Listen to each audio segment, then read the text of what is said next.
It's one of the well, it's going to be the most exciting game of the World Cup. It's always been, in any World Cup, India Pakistan, that's the biggest game. It's like a final.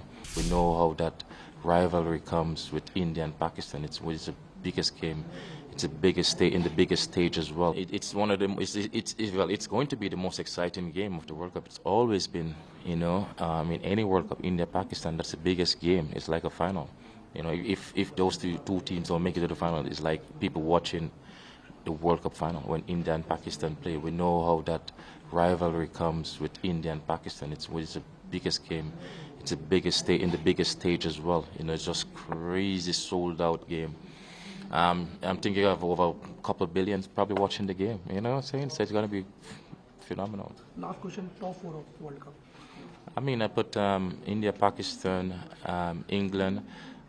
Previously I said New Zealand, but I'm going to put Australia in this one. So I'm going to put India, Pakistan, Australia, and England. It's good to be back, to be a part of the veteran league. We played so many cricket over the years, and at some given time, we always are going to say, hey, thank you, we're hanging our boots up, and that's it. And then you have leagues like this, just emerge, and then, we have to dust off our boots again and say, hey, we still have another round to go, and and I'm looking forward to play a part of the Veteran Premier League. That gives you a chance to play against some players you have actually played against, a couple of years ago who have actually, retired, and then you can actually share a dressing room, or you can share the field once more with those other players as well, and fans can be able to see such iconic and veteran players, within this league as well. So it's a good initiative. Last 100 days left for World Cup, but qualification of West Indies is in jeopardy right now. So do you worry about this? Oh yeah, I will always be worried about West Indies and West Indies cricket. I'm very passionate about West Indies, and they will always have my support as well.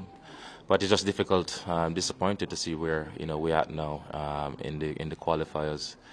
Slim chance to qualify, but like I said, fingers crossed, a miracle can happen, and we can see West Indies in the World Cup. It would be disappointed not to see a West Indies team here in India, playing in that World Cup. I'll be gutted. Honestly, I'll be gutted, to be honest with you. What is the reason behind you see a downfall of West Indies right now? What is the reason behind? Sorry? What is the reason behind you see the downfall of West Indies team? I wouldn't say the really is the downfall. So we have so much history over the years. Things haven't been right. Things haven't been put in place. And, I could go on and on. We have a new coach. We just have Darren Sammy as coach as well. Just sort of sad to see he actually be facing this. He just get a job and, have this tough task ahead of him as well. But we have to give him time. The corner, it's not going to turn like, in just like, a month time. But sometimes we keep saying, the corner is about to turn. And, we see a little stint and then it kind of fall back as well. But like I said, there's a lot of things need to be put in place from a West Indies point of view. We're seeing some changes now, but we just have to give it a little time. It's not the best time now for West Indies cricket. We just have to try and I just have to keep supporting them as much as possible, because we don't need them. We don't need a player like me to come out now bashing West Indies, wear the hat now and try to nail them into the ground. As a power, as a voice, try to uplift them as much as possible, and I'll always back them.